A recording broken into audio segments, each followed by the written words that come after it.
Okay, let's get started here. Welcome, welcome, Brittany. Nice to see you in here. We'll see if anybody else trickles in. You just asked me a question. Will you be explaining the assignment and assessment in detail today? That's a good question.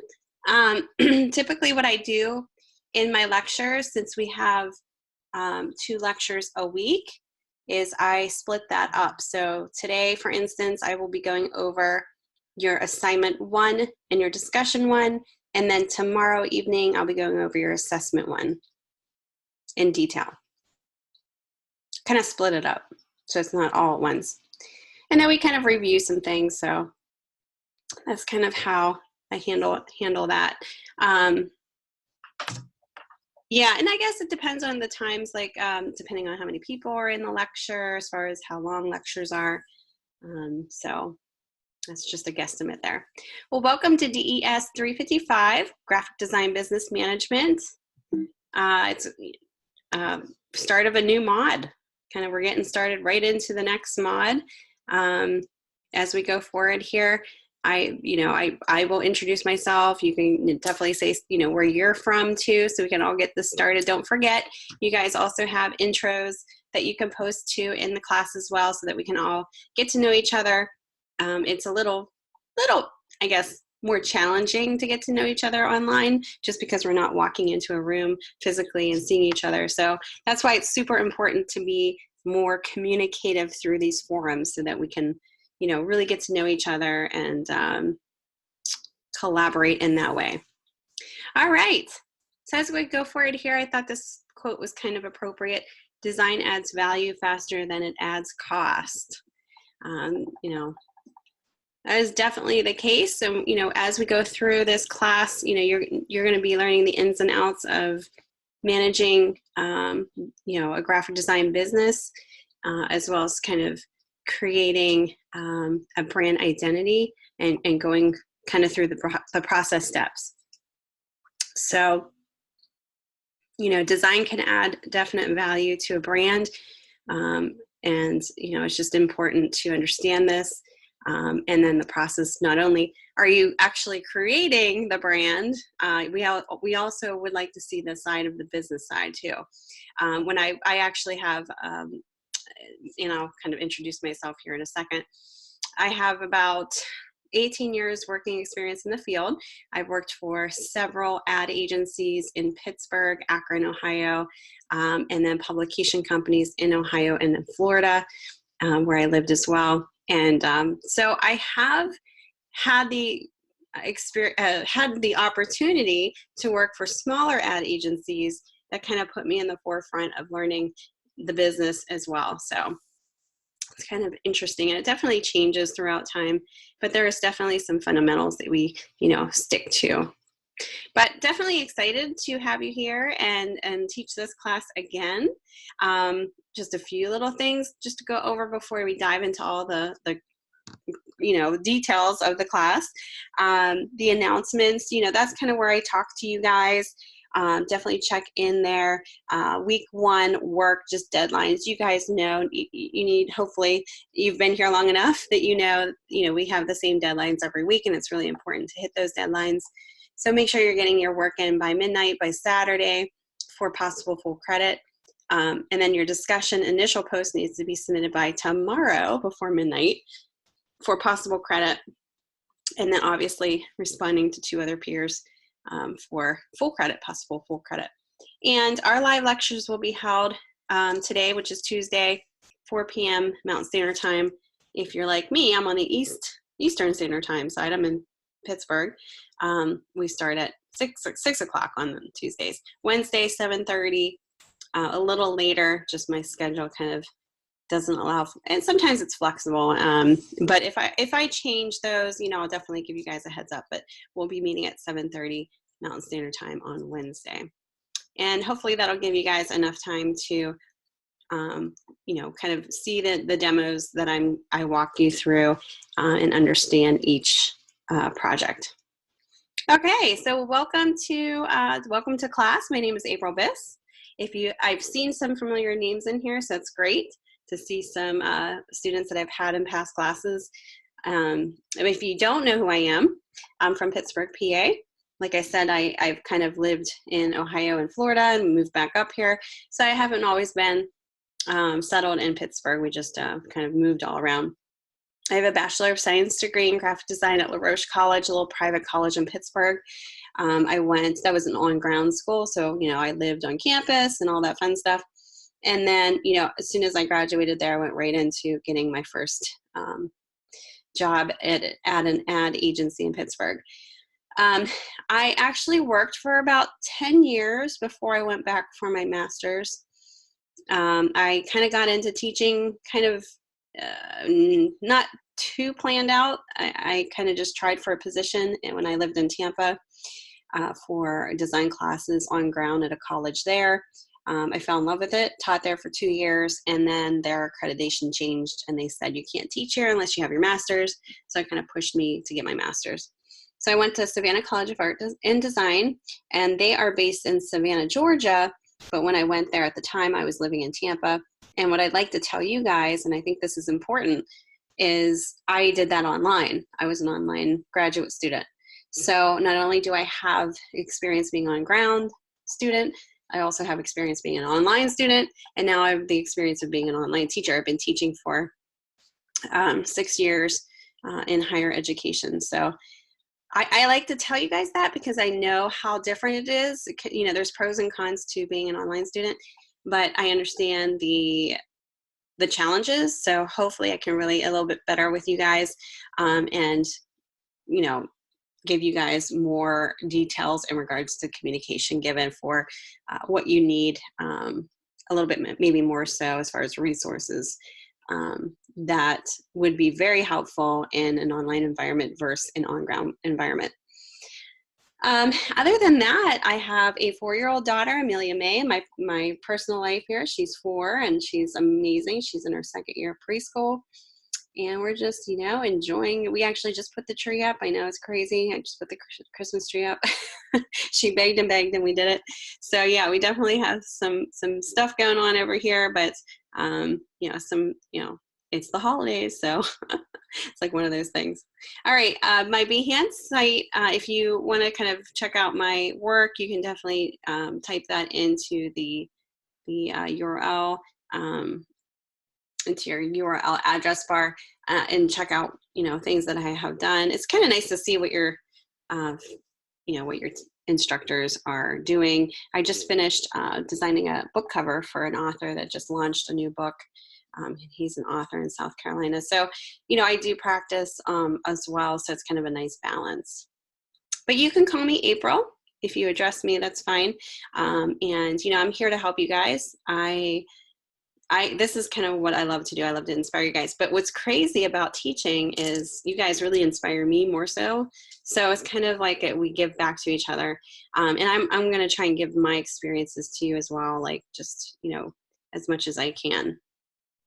All right, before we actually go into the details here, I know there's only one person here, but Brittany, how you doing today? You can just go ahead and type in there or talk or whatever you want to do. Good. Right now, I was actually in the process of doing the assignment for this class, but then I really didn't understand what was going on, so I decided to wait for the lecture to, realize, okay, I want to make sure that I'm actually doing it right. Right. Yeah, and that's why you're here. So that's good. I'm having a little bit of trouble with the assignment in my other class, but I'm going to wait until talk to my instructor about that tomorrow. But other than that, just glad to be back in my design classes. Yeah, you have 1 or 2 classes this month? I've got 2. 2? Okay. And when's your projected graduation date?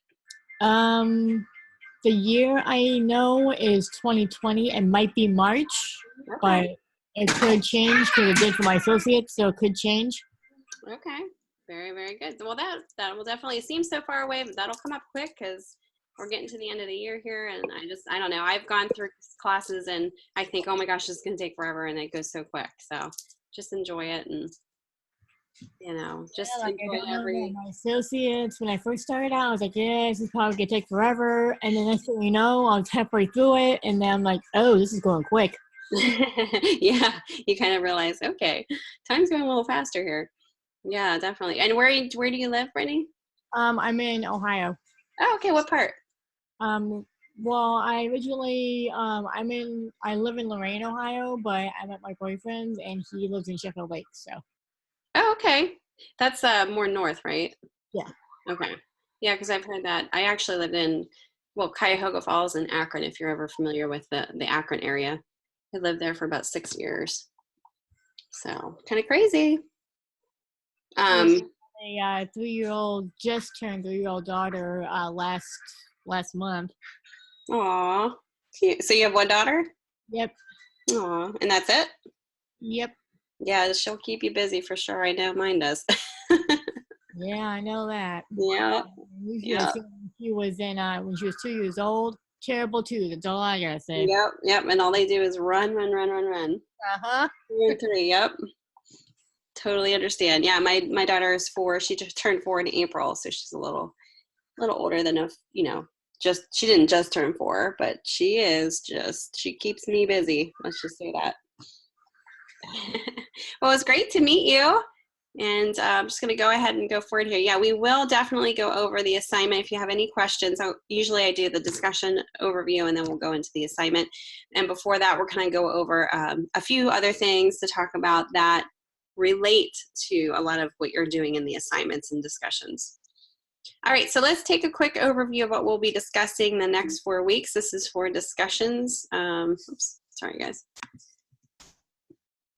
Week 1, we are going to be talking about the EIN number, which is employer ID number. We're going to be discussing the pros and cons of that.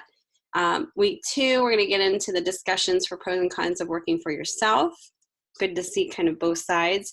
And then week 3, getting clients. And I don't think I have week 4 here. Let me check here. I thought I did have week 4. I think that's because I taught this class a couple years ago and there was not a discussion 4. That's probably what. Okay, discussion 4 is actually getting clients. So I kind of got that wrong there. So let me go back to 3 and see what, maybe I just skipped that by accident here. Let me go back. Request for proposal. So we'll be talking about that in week 3. So a lot of great stuff going on here. Some of the stuff you might not heard of before. So, you'll definitely, hopefully be enlightened by a lot of that. And we'll get into the details for your discussion 1 as we go forward here. All right, so tonight, just a little overview of what we're going to be going over, just the overview of the course, discussion 1, 10 steps to starting a business. So we'll talk about those steps, and then we'll go over your assignment 1. And this is, I guess, the pro of being an online student. You guys can, don't necessarily have to be in the lecture, but obviously you should listen to the recording because it definitely can save you a lot of time and, heartache if you're kind of confused and you're spending all this time trying to figure it out. Just listen to the lectures. We hopefully are clarifying that within the demos. All right, so with that being said, before we go to discussion 1, I just want to show you really quickly here our classroom. And I know you guys are pretty used to this by now. Let me go back to the home part, but we always like to kind of do a little refresher here. You guys know every day you have a chance to do extra credit, daily checkpoint, 5 points. Shark academic resources, those are there for you to help you out, additional resources. Live sessions, just real quick, you guys, in here, this is where you access, obviously, the times of our live lectures, the link to get in here, but also I will be posting the recording each week in here once processed, so definitely check that out. Usually it takes about a couple hours to process before I post it after lecture. Course information, this is a nice breakdown of what this course is about, course objectives, learning objectives, and it even gives you a roadmap and an outline. So, if you're really kind of trying to time manage your week, you can go in here and say, okay, what are we going to be doing this week? And it kind of breaks it down so you kind of get a general understanding. So that's kind of nice. Sometimes we forget about looking at those things, and I just wanted to show you real quick.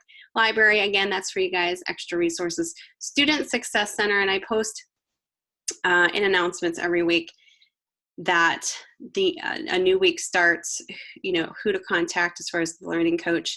I'm given a flyer to post. You guys can check out the schedule. Tara is your coach here, and this is her schedule. So if I'm not available and you need to do that, you can definitely do that, or just go into the Student Success Center as well to get extra help. Readings and videos, this is a great thing to check in on because this is definitely a required weekly reads or videos that are in here. So week 1, you can see here right away is showing you what's required. And this will help you out throughout your discussion and your projects.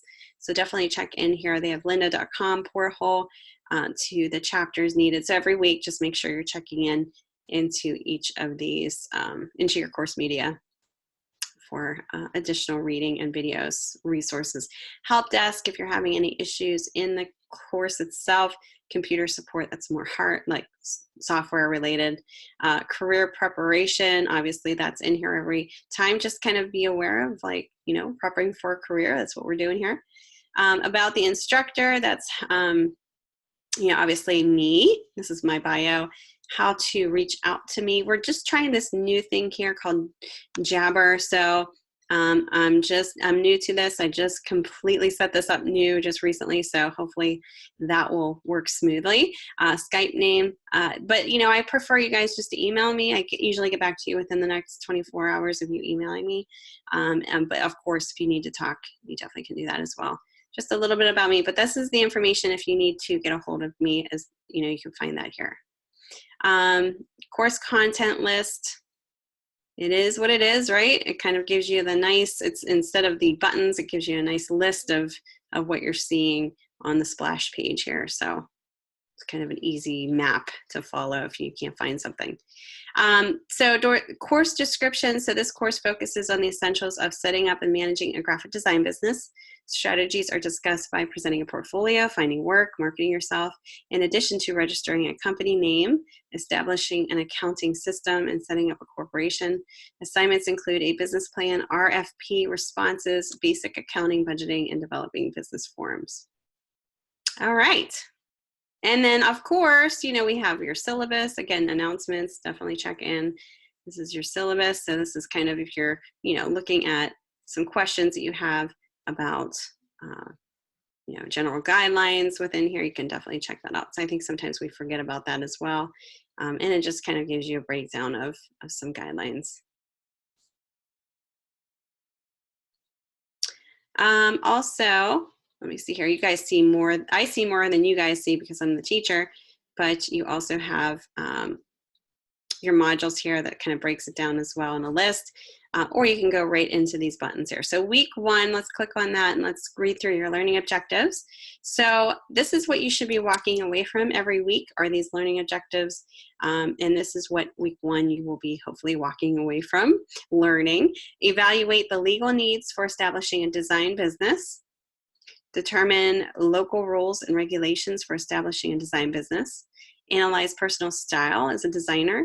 Identify a business's target market and develop a business brand. And usually there's either, you know, a nice little quote in here or a inspirational video you guys can check out. But that's basically what you're going to be walking away from in week 1. Let's go back to the home page and go ahead and click on the discussion. Let's talk about this first, and then we'll go into the rest of the details, our assignment and all of the other review stuff that we need to do. So hopefully you got definitely checked in here. If not, you know, I would start as soon as possible. This is talking about the employee identification number. Before I go on, do you have any questions from what I just showed before I keep talking? Nope, I'm pretty much caught up right now. Okay, yeah, it's pretty basic stuff. All right, so the background information, you know, you could definitely read, you know, this information. I won't read it word for word, and usually it's a lot. This is just like a little paragraph. But there's links here that you can check out, IRS website, hyperlinks to see what the situations make getting an EIN necessary. So here are some extra resources, hyperlinks to go to kind of read up a little bit. This is a good one because it's talking about, you know, this is kind of a checklist, whether you need an EIN number or not. You can go through this checklist and kind of determine that if you're looking at getting one. Okay, so the prompt for the discussion one, even when an EIN is not legally necessary, there are reasons why a business owner may want to get one anyway. Search the internet for reasons a sole proprietor might want to get an EIN even though it isn't legally required. List 2 reasons that you find. Are they compelling to you as a business owner? Do you think it would be a good idea for you to get an EIN for your business? Why or why not? So kind of look at all the perspectives for that. For your citation, you might use articles that show examples of advantages or disadvantages of using an EIN. You can also find articles from experts that suggest getting an EIN or not getting an EIN if you are a sole proprietor. And then obviously, you know, you guys are going to be looking at what each other's perspectives are, poking holes in your theories. When I say that, I mean like you're giving each other new perspectives to look at. So challenge each other, you know, respect each other, and, you know, we'll figure it out together if there's any questions as well. Don't forget you're hitting upon the reply requirements as well as the initial post requirements here. If you have any questions about how to cite your sources APA style, here's a link here to help you do so. So it's pretty cut and dry, I think. I think the idea is just to go out and research what an EIN number is, what it does, what's the pros and cons of that. And most of you guys are doing a great job with that. I mean, it's pretty much, it is what it is. It's kind of like a social security number, although it's a business number that is used for tax purposes. And typically you only need one for if you have other employees that are working under you. But there, you know, are other reasons why you would get one even if you didn't have. And I want you guys to research that. So I'm not going to say too much unless you have any other questions. I want you guys to go find that information. It seems like a lot of you guys are doing a great job with that. So any questions about that? Nope, I already got mine in. All right, good. Well, that's pretty easy.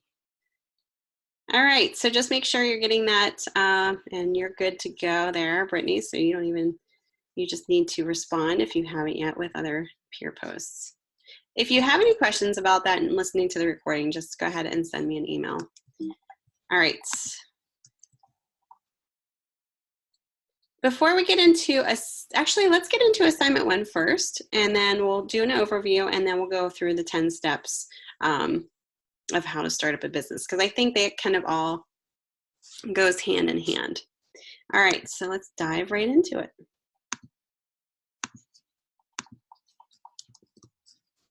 Sorry if my screen is super small. I'm actually going to blow this up a little bit so you guys can see it a little easier here. Okay, so assignment 1, and like I said, I'll be going over assignment 1 tonight, and then tomorrow we'll go over your assessment 1. So if you need to hold off on that until you hear the recording or hear live tomorrow night, you know, it might be worth it. So you might just want to start this part out. So this is registering a business, and the background I'll just read quickly because it's just a paragraph. The process of registering a business can vary from state to state. In fact, some states don't even require a registration at a state level for certain types of businesses. It is important to understand what will be required for your business in your state.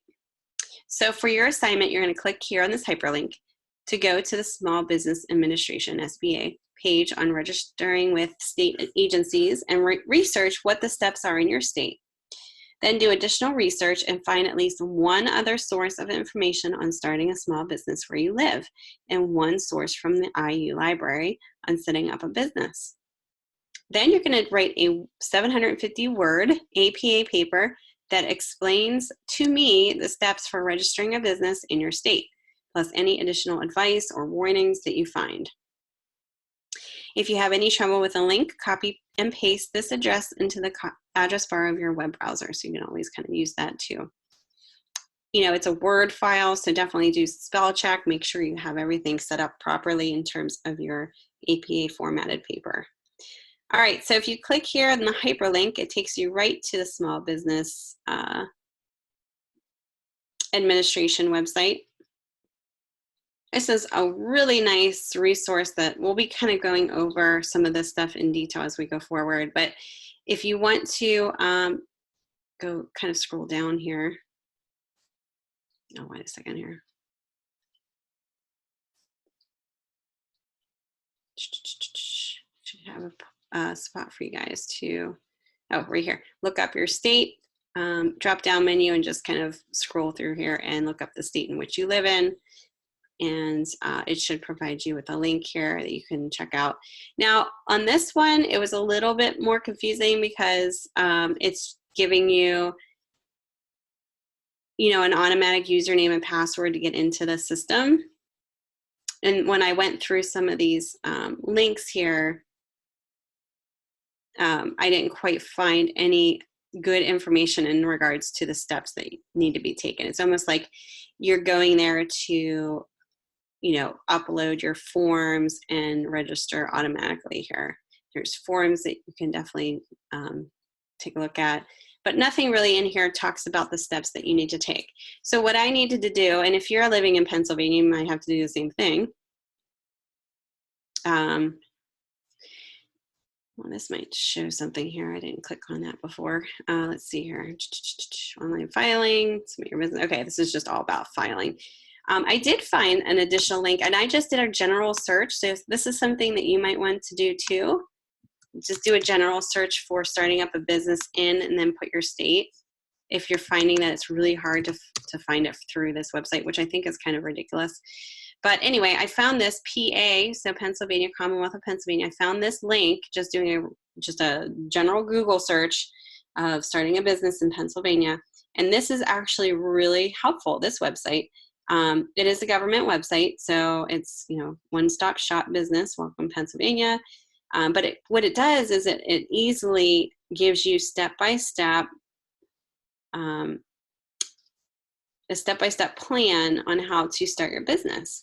So you can kind of take a look at these checklists and start. So name your business would be one step there, and you can click on that and get all those details.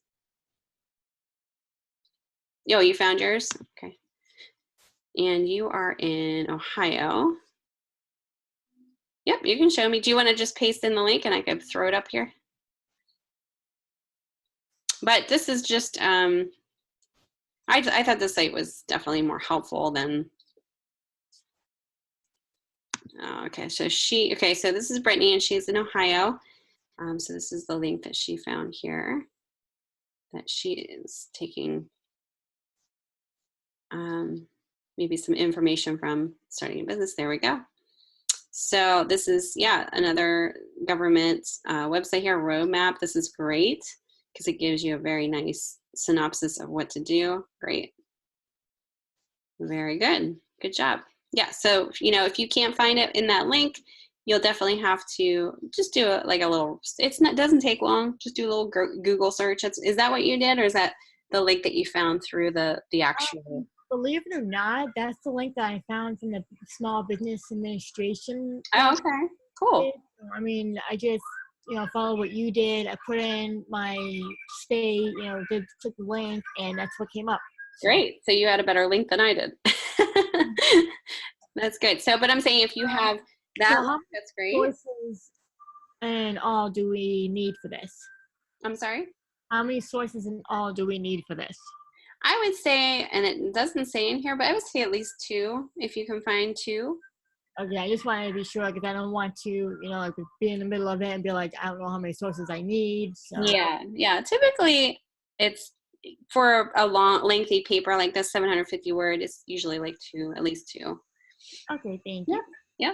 Now, you can utilize even, that link. So obviously you're taking it from here. If you're taking the facts, you can utilize this as a source, as, kind of an example there.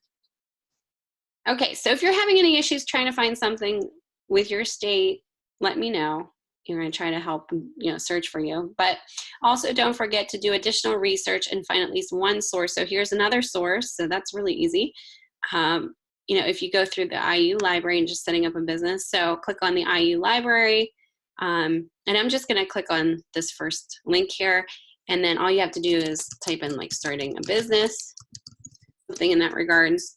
And you'll have some of these academic journals pop up, maybe videos that may be related to what you're doing. You might need to get a little bit more specific, writing in the sole proprietor and, but or starting a business in, you know, your state. So those are, use one source from that IU library is kind of what that's talking about. So 750 words, APA paper, have at least 2 cited sources. And then, you know, talk about any additional advice or warnings that you find. Maybe there's things that you found that you didn't know about that you know, want to kind of talk about and discuss in your paper as well. You know, maybe you have the experience of actually going through this, creating a small business in the past. You might want to, you know, bring up that experience if that, you know, if that's the case. That'd be great. You'll be doing an MS Word file again, and just make sure you're doing a spell check and all that good stuff. And then if you want to make sure you're hitting upon all the criteria, go through the rubrics. I know this is kind of a weird concept, but this is kind of how I will be evaluating your work. So make sure you're going through, you know, going through the criteria, make sure you're kind of hitting upon each of these. Like for instance, correctly formatted guidelines. It doesn't say how many, so, you know, I'm just suggesting that you have 2 sources. Spell check, obviously getting it on time, and then your two sources here is actually talking about the additional resource. Okay, 120 points. You guys know how to upload the file, all that good stuff. And then if you're having issues writing, you guys know about the Writing Center, right? Yeah.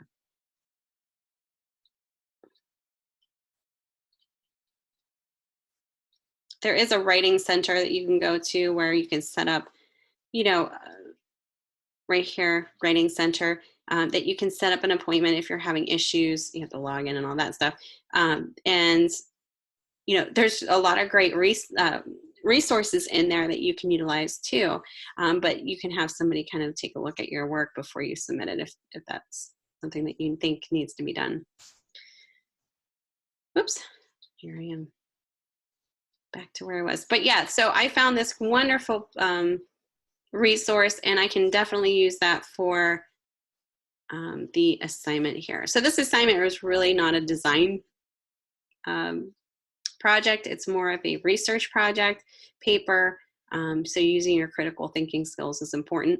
If you're citing any type of, if you're using citations, and if you're quoting anything in your paper, just make sure, and this holds true for any paper, don't cite a source and then end it as a paragraph. You always kind of want to add your 2 cents to the end of the cited source. So just kind of cite the source with parentheses, and then after, or the quotation marks, and then after, obviously say kind of what you feel about that, or, you know, in your own words, kind of sum up what it is that you're talking about. And it's just a nice way to kind of reflect back on why you did have that citation in there. And it's not just like you're copying and pasting it right in there for no reason. So, all right. So this will kind of get you started into thinking about, you know, starting up, what are the steps? Okay, and then that'll maybe, you know, you'll see something in there that might surprise you that you never knew before. Maybe, you know, it's pretty standard and you kind of knew that, but, you know, maybe the additional info that you get enlightens you. Now we're going to be going over in a second here, we're going to go over some of the steps that you may not have to go through in your state, but are general steps that you would go through to start a business. So we'll definitely go over that. Any questions? Different states basically means different, you know, when it comes to businesses, just because it's the same thing in your state, it doesn't mean it's the same in every state. Exactly. Yeah. So there's like a general steps I'll be going over, but there might be some changes legally in certain states for specific things that you're looking at. So it's always good to kind of make sure you're aware of your own state information. But this is great because it gives you, you know, a nice, you know, this website is a nice little breakdown of things in here and resources and stuff like that. So, all right. So here we go. Okay, let me go back here.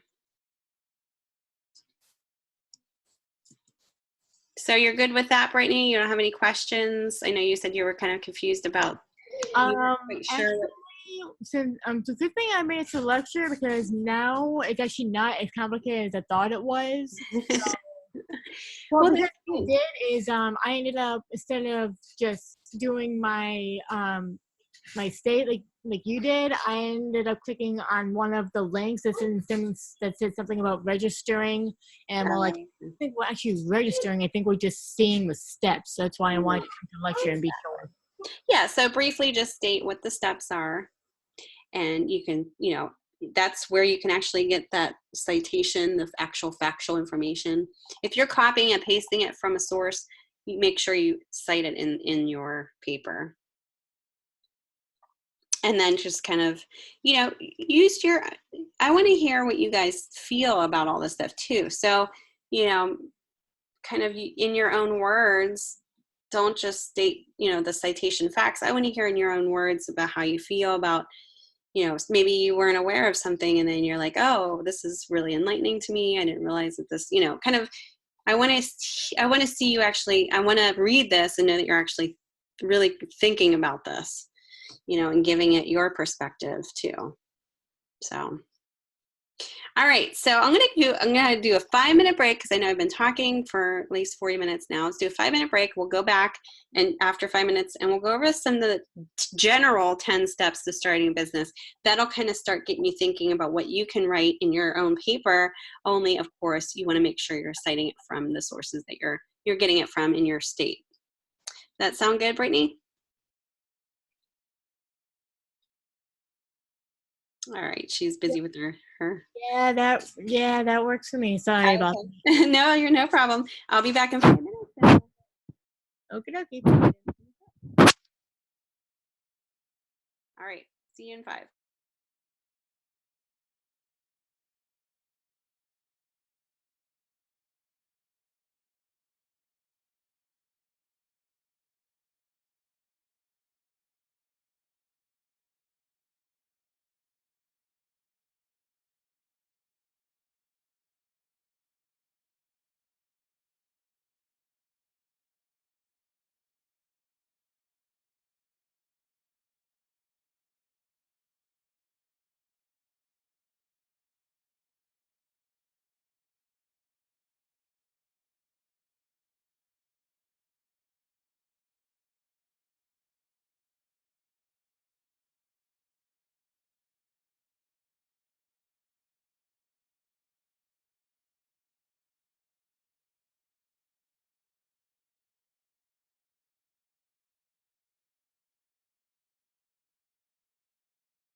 All right, looks like 5 minutes is up here. I got some tea. I'm ready to go. Rest my voice. Let's get into the 10 steps to starting a business. And like I said, this is kind of general. So, take this in that regards to, there could be specific details in here that could be different state to state. But, it's nice to kind of talk about these steps so that you kind of get a general sense of what each step is all about. Yeah, All because right.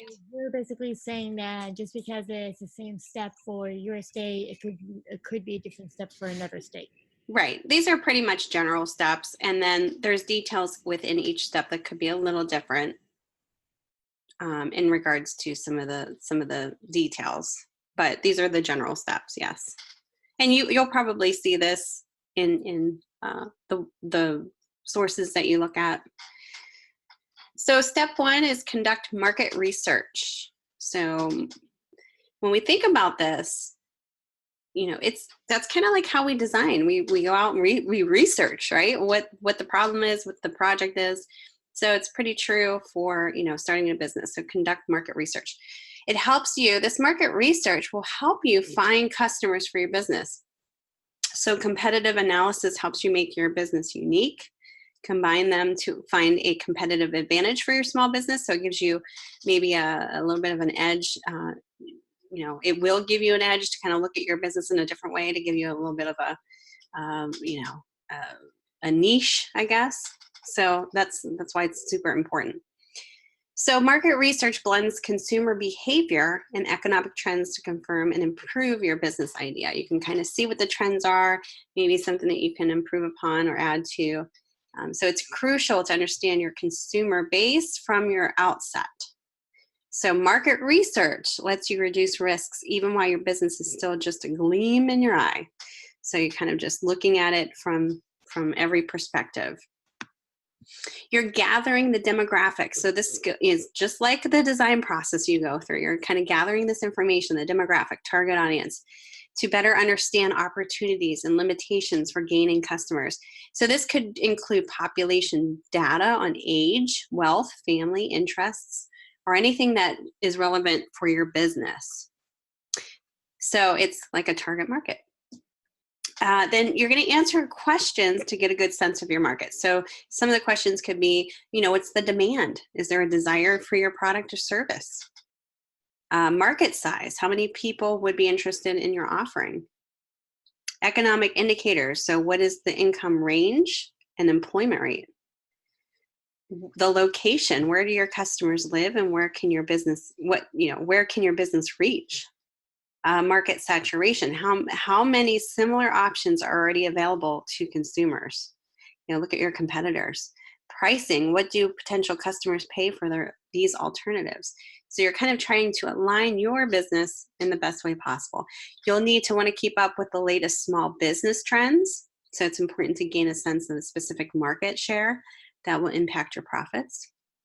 You can do market research using existing sources, or you can do the research yourself and go, direct to the consumers as well. Just like in design, sometimes when we have to figure out who the target audience is, we have to step into that world. We have to be the target audience to kind of understand sometimes, if we can, if there's an opportunity to. Step 2, after gathering that research, you're going to write a business plan, just like a design brief, right? So your business plan is the foundation of your business, and learn how to write a business plan quickly and efficiently with a business plan template. There's so many different templates out there. So a business plan helps you run your business, and a good business plan guides you through each stage of starting and managing your business. That's really nice because it can be very overwhelming. You'll use your business plan as a roadmap for how to structure, run, and grow your new business. So it's a way to think through the key elements of your business for the most part. Business plans can help you get funding or bring on a new business partner or partners. Investors want to feel confident that they'll see the return on their investment, so this is great to have. Your business plan is the tool you'll use to convince people that are working for you or investing in your company. It's a smart choice to go with. And that's pretty much just like a design brief, right? Because we're doing the design brief to kind of use to show the client that we understand what the problem is, what we're going to solution that we're trying to do. You know, we're researching, gathering the competitor information, you know, looking for the niche, now writing a business plan. So pick a business plan format that works for you. There's a lot out there. There's no right or wrong way to write a business plan.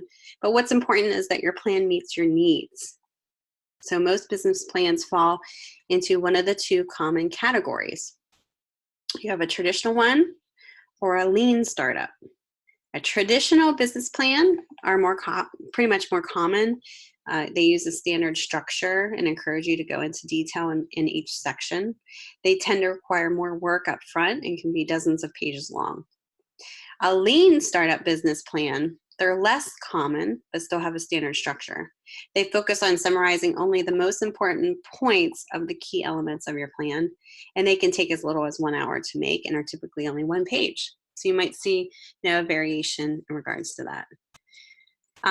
Here's in the slide here, kind of shows you some of the things that could go into a business plan. So you have an executive summary, a mission statement, company background, product description, marketing plan,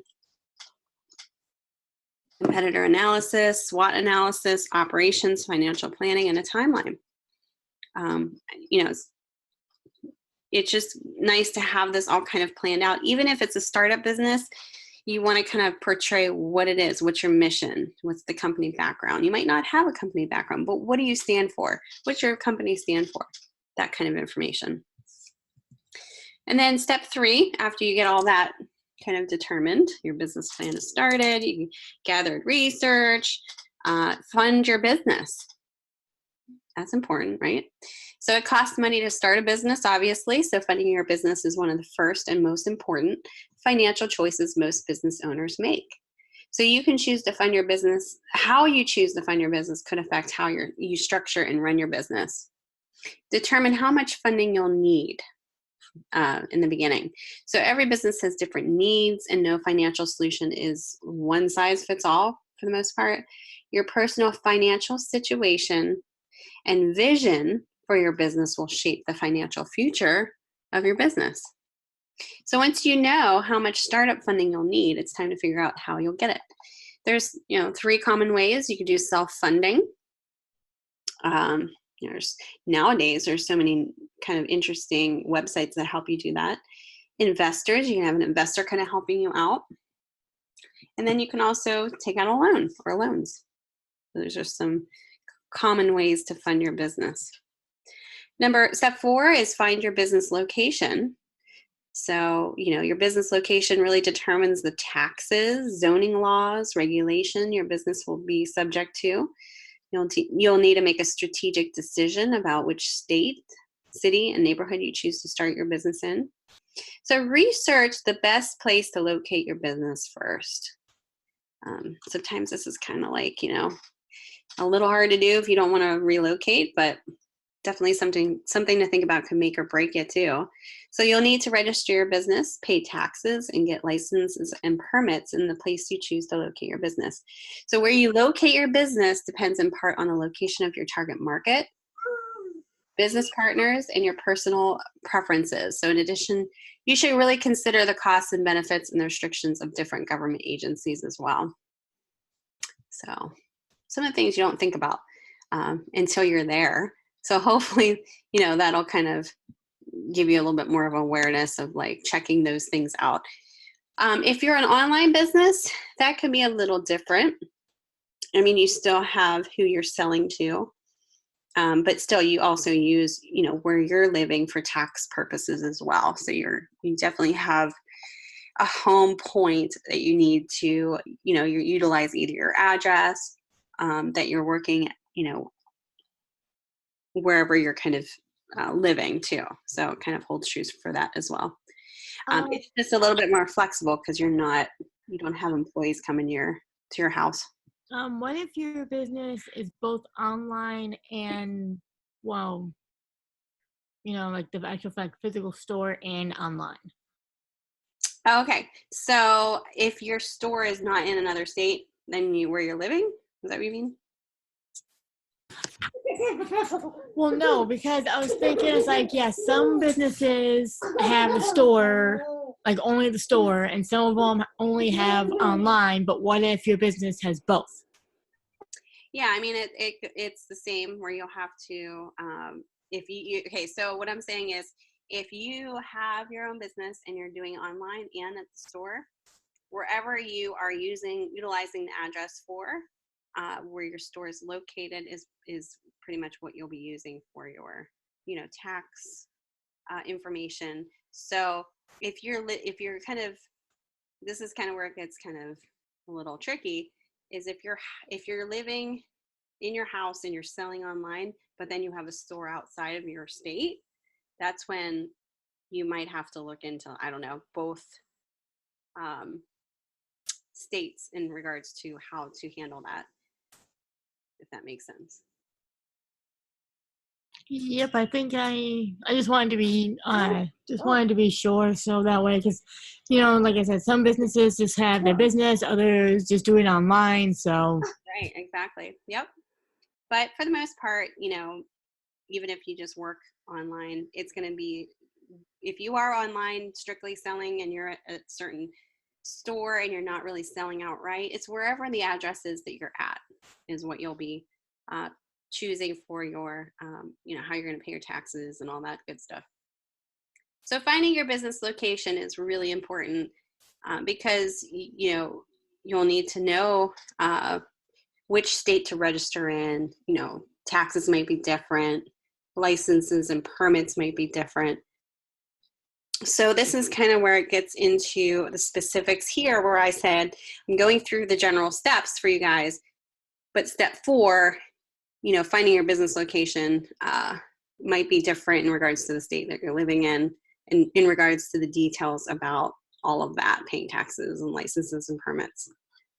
But the steps are pretty general. So, okay, so number 5, determine the legal structure of your business. So the business structure you choose influences everything from day-to-day operations to taxes to how much of your personal assets are at risk. So you should choose a business structure that gives you the right balance of legal protection and benefits. yeah, you're basically saying, like, if your business is just you want to make sure that you have the right structure for that. If it's like one with a partnership, you want to make sure that you have everything for your business for that. Exactly. Yep. So your business structure affects how much you pay in taxes, your ability to raise money, paperwork you need to file, your personal liability. So you'll need to choose a business structure before you register your business with the state. And most businesses will also need to get a tax ID number and file for the appropriate licenses and permits. But choose carefully while you I do have one question. What if your business starts off as sole proprietor, but then as time goes on, you would have to you choose to go into a partnership? Yeah, well, that's a great question, because that's actually being discussed in your discussion 1 about the advantages of having an EIN number. Because as a sole proprietor, you don't have to have an EIN number. You just use your social security number. But if you're looking to, there could be a possibility where, this business could go awesomely, and like, I'm going to have have to expand and hire people, then this is kind of the idea of the EIN number, getting that right away, even though you might not have people working underneath you, at that time. So that goes with your discussion 1 that we're talking about, the pros and cons. So you might, as far as a sole proprietor, you might think, I don't need an EIN number. But if you kind of want to look ahead at possible expansion at some point, and sometimes it's hard to know, but you just get one anyway, and that will kind of give you what you need to get started if it were to come down to, you expanding and having people working under you. Okay, so what would be really helpful in this step is consulting with business counselors, attorneys, and accountants. Because, some of the things they might know, you may not know. It's like one of those cases where you don't know what you don't know. And these people who go through it as like their daily life, seeing other people go through business startups, they can help kind of steer and guide you as well. So at this point, you may want to kind of have, you know, some type of helpful guidance through a business counselor or, you know, an attorney or an accountant if need be. Okay, step 6, register a business name.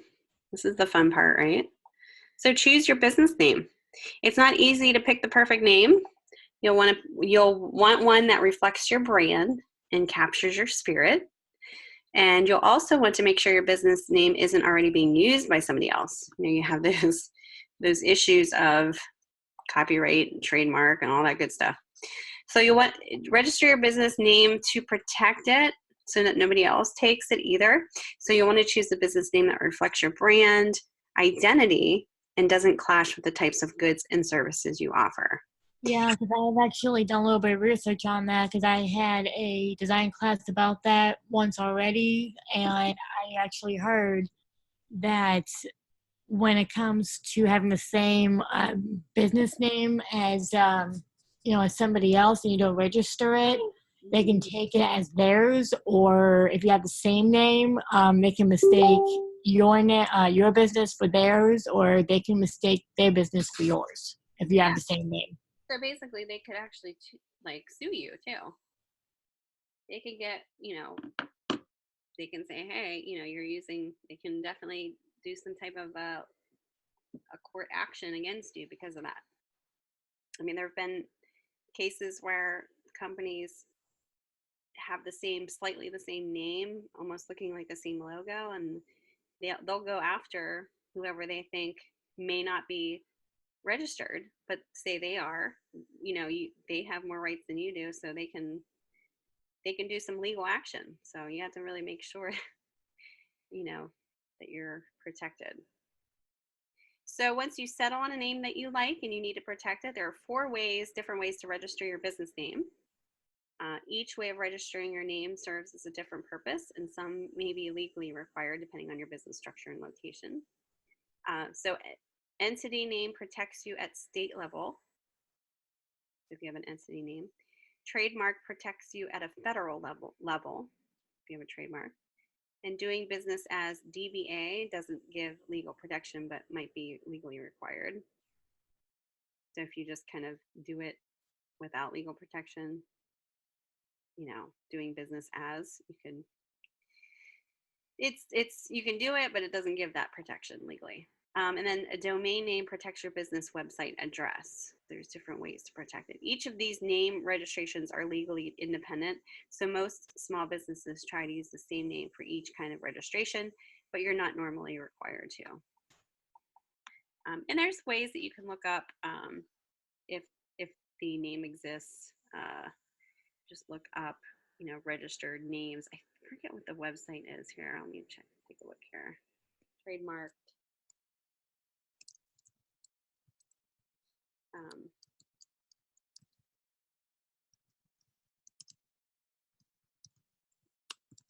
Let me take a quick look here. Okay, so there is a search trademark database, and I've been on this several times whenever I was helping I'll paste the link in here, called United States Patent and Trademark Office. It's the Patent Trademark Office that you'll want to check in if you are thinking about starting up a business, and I'm going to paste in the link here. There's a database that you can just kind of search the database, type in the name of it, and you'll see if it's already kind of protected. Always a good start. I had to do that a couple times with new business startups that I was working with. Something that you might not think about. All right, step 7, register your business. So register your business to make a distinct legal entity. How and where you need to register depends on your business structure and your business location. So again, this is where, you know, you can register your business. You can put this in your paper, but it might be slightly different in this state that you'll want to make sure you're putting in there for your state. So find out if you need to register your business. You might not need to. Your location and business structure determines how you'll need to register your business. Determine those factors first, and then registration becomes very straightforward after that. For most small businesses, registering your business is as simple as registering your business name with state and local governments. In some cases, you don't need to register at all. So if you conduct your business as yourself using your legal name, you won't need to register anywhere. But remember, if you don't register your business, you could miss out on personal liability protection, legal benefits, and tax benefits as well. Step 8, register for state and local taxes. Oh, we love this, right? So your state tax ID and federal tax ID numbers, also known as the employee, and we're talking about this in your discussion, the employer identification number, EIN, work like a personal security number, but for your business. This is kind of the difference there. They let your small business pay state and federal taxes. So that's kind of what that is. Get a federal tax number. So your EIN number is your federal tax ID. You need to pay federal taxes, hire employees, open a bank account, and apply for business licenses and permits at that point. It's free to apply for an EIN, and you should do it right after you register your business. Your business needs a federal tax ID number if it does have any of the following. So if you have these, then you'll want to get an EIN number. Pays employees, operates as a corporation of partnership, files tax returns for employment,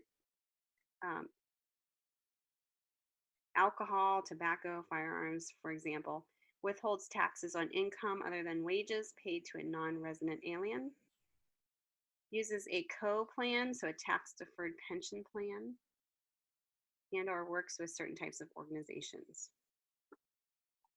So those will be, you'll need to have a federal tax ID number if you have any of those. Okay, step 9, apply for licenses and permits. Most small businesses need a combination of licenses and permits from both federal and state agencies. Requirements and fees vary based on your business activities, location, and government roles. Federal licenses and permits, you'll need to get a federal license or permit if your business activities are regulated by a federal agency. Check to see if any of your business activities are listed here, and then check with the right federal agency to see how to apply. So requirements and fees depend on your business activity and the agency issuing the license or permit. It's best to check with the issuing agency for details on the business license cost. So states tend to pretty much regulate a broader range of activities than the federal government. So for example, business activities that are commonly regulated locally include auctions, construction and dry cleaning, farming, plumbing, restaurants, retail, and vending machines. Some licenses and permits expire after a set period of time, so keep close track of when you need to renew them, and it's often easier to renew than it is to apply for a new one. You'll have to research your own state's county and city regulations. Industry requirements often vary by state, so visit your state's website to find out which permits and licenses that you'll need. All that good stuff. And then finally, step 10, open a business account.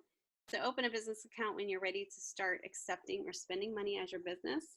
A business bank account helps you stay legally compliant and protected. It also provides benefits to your customers and employees. As soon as you start accepting or spending money as your business, you should pretty much open a business account. So common business accounts include a checking account, savings account, credit card account, and a merchant services account. Merchant services accounts allow you to accept credit and debit card transactions from your customers. You can open a business bank account once you've gotten your federal EIN. Most business bank accounts offer perks that don't come with a standard personal bank account. So some of these perks is protection. So business banking offers limited personal liability protection by keeping your business funds separate from your personal funds. Merchant services are also offer purchase protection for your customers. It ensures that your personal information is secure. Another perk would be professionalism. Customers will be able to pay you with credit cards and make checks out to your business instead of directly to you. Plus, you'll be able to authorize employees to handle day-to-day banking tasks on behalf of the business. Another perk is preparedness. So business banking usually comes with the option for a line of credit for the company. This can be used in the event of an emergency or if your business needs new equipment. And then the last perk is purchasing power. So credit card accounts can help your business make large setup purchases and help establish a credit history for your business. So that would be the final step is your open a business account. All right. Any questions about that? Nope, I think I'm pretty much caught up. All right. So that kind of hopefully gives you an idea of what you can talk about within your paper. All right. And as we go forward, I wasn't sure if I was going to have time for this, but we do have a lot more time. We're going to talk about writing a business plan. You know, we talked about this in the beginning step of your process of gathering the research. You need to write a business plan. So let's take a look at some of the steps here of doing that, because I think it's important to understand what goes into a business plan. This is something that you definitely can talk about in your paper as well. So what is an executive summary? So kind of just shows in there, write an executive summary. Remember how, let me go back here. We're talking about the business plan. This is kind of the executive summary is on the very top circle. That's kind of what we're going through on this little circle here. That's what we're going to be talking about now. All right, so it briefly tells your reader where your company is, where you want to take it, and why your business idea will be successful. It's kind of like your mission statement in a way, but maybe a little bit more, because I think there is a mission statement on here. On the next, yeah. So mission statement kind of goes hand in hand, but it is a little bit different. Executive summary just kind of states the facts, where a mission statement is a little bit more, you know, what we're going to be talking about right now. So if you're an established business, be sure to include the following information. The mission statement. This explains what your business is all about. It should be between several sentences in a paragraph. You know, it could say, this is kind of where it's the dream part of it. You know, what's your mission as a business? And this is kind of the, you know, the big picture of what you want to do. And it could just be more, you know, less factual in regards to, you know, we want to make a lot of money, but maybe it's like, you know, we want to, you know, empower, you know, it all depends on what your business is, but say if you're an organization that, you know, is. You basically want to put the most important statements of what your business is about. Right. So it would be kind of like the essence of the company that the brand's all about. Yep. And, you know, when you guys do brand identities, sometimes you write out mission statements. So it's the same type of thing. All right. So if you're an established business, be sure to include the following information: company information. Include a short statement that covers when your business was formed, the names of the founders and the roles, and your number of employees and your business locations. You have that all kind of planned out. It's all out there. Growth highlights include examples of company growth, if there's any, if it's not a startup, such as financial or market highlights. So for example, X, Y, and Z firm increased profit margins and market share, you know, year over year since its foundation. Graphs and charts can be helpful in this section as well. Another thing is your products and services. So briefly describe the products or services you provide. That's important. Financial information, if you're seeking financing, include any information about your current bank and investors. And then summarize your future plans. You know, explain where you would like to take your business. So, you know, this would be kind of the forward thinking that you would kind of evolve as you go forward as a new, you know, if you're a new company, obviously you'll go through these steps and then evolve as you go forward. All right, so that would be kind of going into your, backtrack here, executive summary. That's kind of what would be included in that. And like I said, when we're going over this business plan idea, that kind of encompassed all of that, maybe even a little bit more. So think about these things as you know, start writing out your papers for assignment 1. You can use these same steps and kind of mold it to, you know, your own sources that you're taking it from, as well as your own state resources.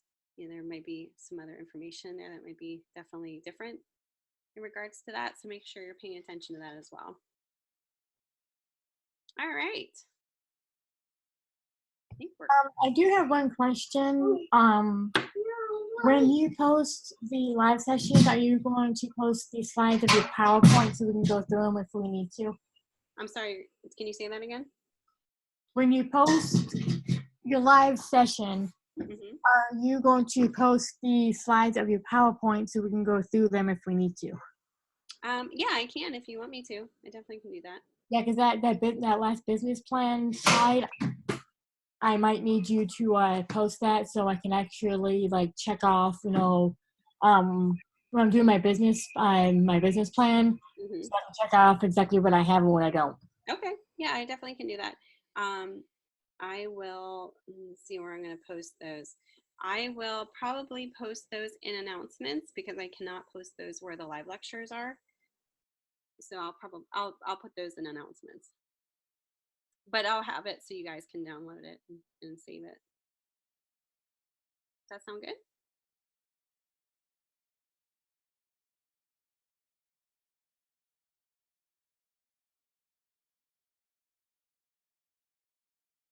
Okay.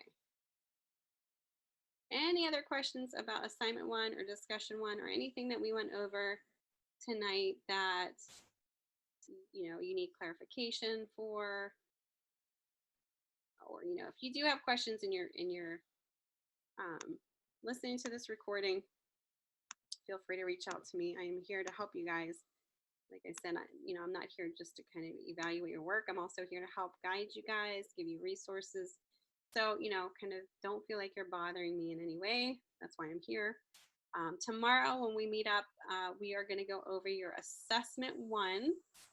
And that's going to be a little bit more of the design part of it. So we'll go over that tomorrow night. If you kind of want to hold off on that, if you have questions, you might want to until you hear or are there for the live lecture. But what we're going to be doing is creating a mood board. So that's kind of fun. And that's kind of what we'll be going over tomorrow. In the meantime, if you have any questions before we meet up tomorrow and you want to come into the live lecture to ask those questions or, have even me look at something, that's the time to do it too. So don't, definitely use that time wisely. Do you have any other questions, Brittany?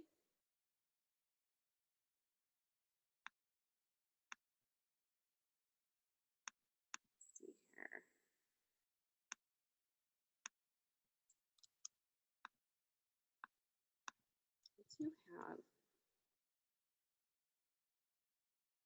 I do have a link here that I will post in announcements. I'm going to post in the chat area too.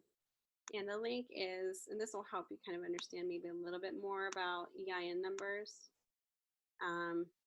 Just kind of like the tax basics for beginners, whether you need an EIN number or not. So you can kind of read through this. It's kind of a short little read through. But the other link that was given to you guys, let me go back to that, is also, okay, this actual resource too is a great checklist that's in your readings. So let's go back to, before I actually sum this up here tonight, go back to your modules, take a look at your, oh, not modules, let me go back home. Nope. Readings and videos or course media. I'm clicking on like all these links by accident here. So week 1, like I referenced this in the beginning of the lecture, but it's important to see this now because, this is where you'll find some extra information and resources in regards to the EIN number. What is it? Do you need it? Links here. Also, it talks about registering with state agencies. There's a link here to register your business. So if you click on that, it takes you to this site again that is embedded into your assignment 1. But also in here, it talks about running a design business. So this is what's great about these sources because they relate more to you guys in regards to the design business, freelancing. So all of these lynda.com videos are around 3 minutes, 4 minutes. but go into some more specific detail about, definition of a freelancer, ongoing models of freelancing, temporary models of freelancing, why agencies hire freelancers. And that goes into managing expectations, quarterly payments, account bookkeeper, all the other like nitty gritty stuff.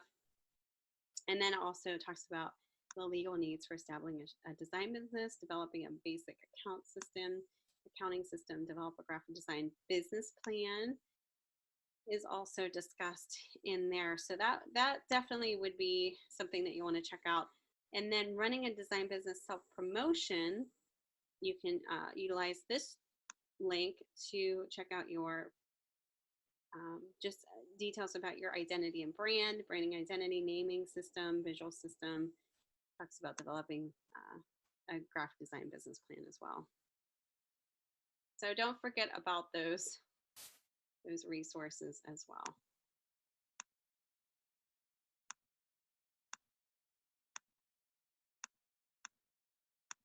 All right, well, if you guys don't have any other questions, Brittany, I know you're the only one in here. I'm just gonna wrap it up. You guys have some extra time to work on your stuff, get your posts done, and get started, hopefully, with your assignment 1 paper, as well as your assessment 1. And I will be reviewing that tomorrow.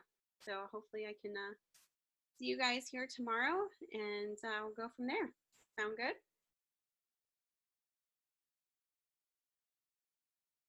All right, Brittany, you probably have your hands full right now. So it was great to meet you. Thanks for joining me tonight. And, let me know if you have any questions. All right, have a great night.